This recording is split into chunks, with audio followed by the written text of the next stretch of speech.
What's up, guys? I'm at the 2025 New York International Auto Show, and behind me is the all-new 2026 Subaru Outback.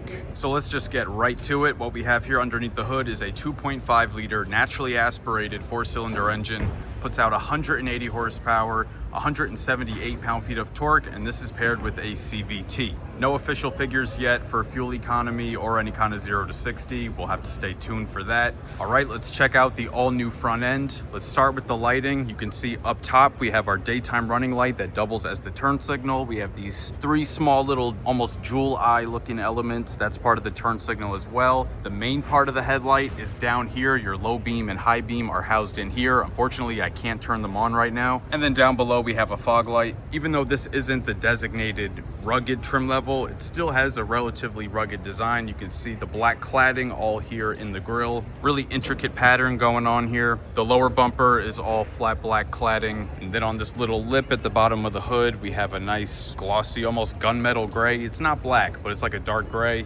Got our big Subaru badge right there. Forward-facing camera right there, so this one does have a 360 camera. Heading over to the side, this one does have power folding mirrors, also with LED turn signal indicators and gloss black on top. We have full flat black going around the window trim. We have roof rails up top, also flat black. We got this cool like floating trim piece that's paint matched right there on the window.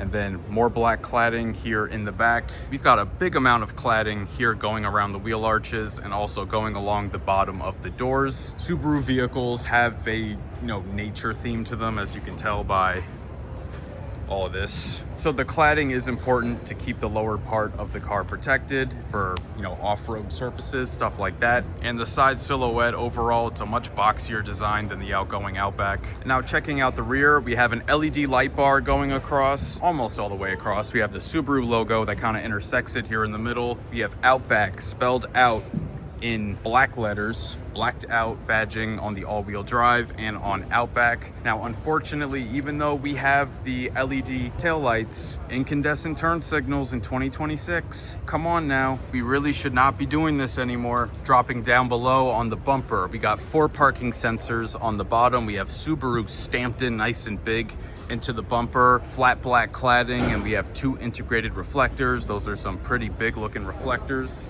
Now let's head into the cargo area.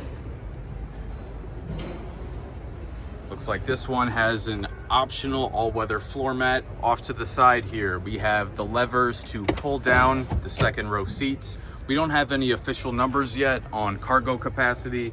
On the right side, we get a 12-volt outlet. We have grocery bag hooks, more hooks in the back, lots of hooks, actually. Let's see, underneath the floor, there's a little bit of extra storage there. I'm not seeing any kind of spare tire. Do have a nice power tailgate. All right, now let's head inside. All right, now we are inside the all-new 2026 Subaru Outback.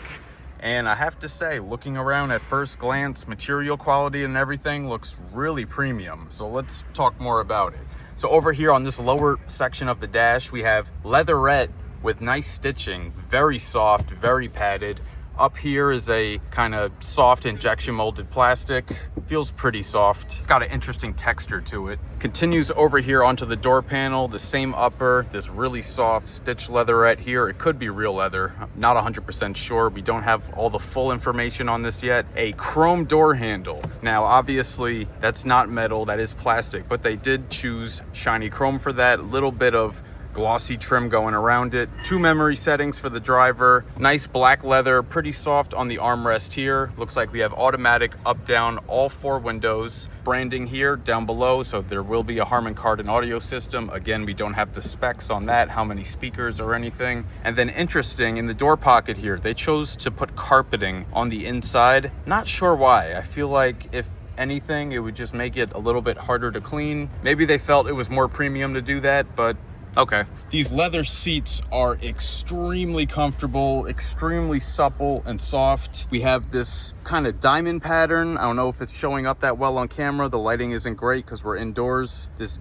diamond pattern kind of embossed into the side bolsters here, up on the headrest as well. Fully perforated seating surface. We also don't have full information on what the trim levels are, so I'm not sure which one this is, but I assume it is probably among the upper, if not the top trim. These front seats are both heated and ventilated. One thing they pretty much pulled right out of the outgoing Outback is the steering wheel. We don't really have any changes on here. It's not like an offensive design or anything like that, but I guess they could have done a little bit more. They could have updated it, you know, a little bit. On the left side, we have voice command, audio controls, fast forward, rewind, source. This, I assume, is for the digital gauge display. I can't turn it on right now, so I can't test that out. On the right side, we have lane keep assist, adaptive cruise control, speed setting, distance setting, and then creeping down here at the bottom is a heat button for the steering wheel.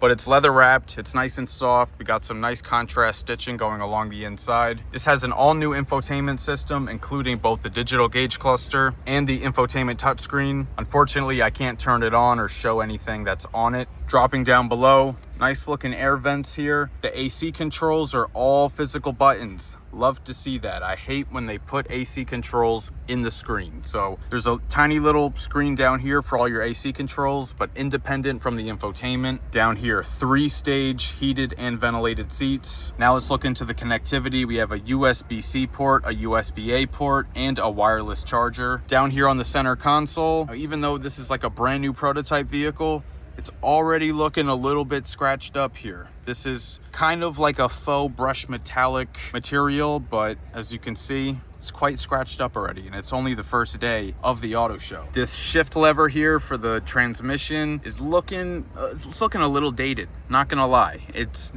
not leather wrapped. For a higher trim level, I think I would expect it to be. This just feels like plastic. Electronic parking brake, stability control, your engine idle, start stop, and you can bring up your camera views there. Back here, we have another little 12-volt small storage pocket inside the center console. Guess it's a pretty average size, not that big, not that small.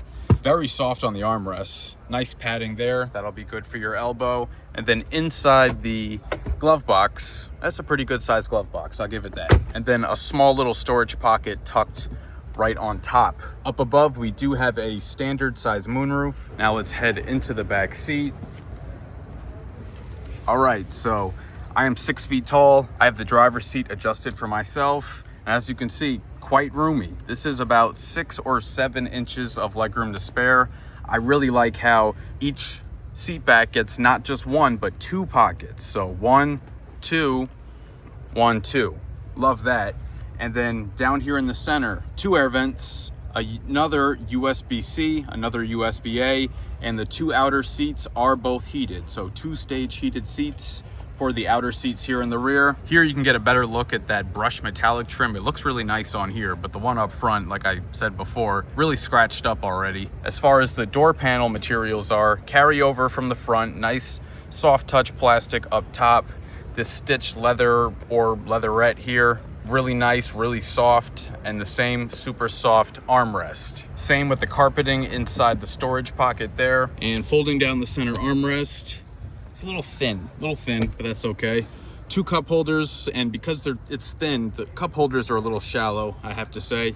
I don't think you could really put any kind of big drink there and have it, you know, stand up without falling over. But one redeeming value, super soft on the armrest. I could take a nice nap on that. So no official word yet on pricing or even a release date for the new Outback. But if you enjoyed this video, please share with a friend and subscribe. It'll really help the channel grow. Hit the notification bell so you don't miss any new videos. Let me know down in the comments what other vehicles you want to see on the channel next. And be sure to follow @Optical Automotive on TikTok and Instagram, and check out the page on Facebook. Thank you so much for watching, and I'll catch you guys later.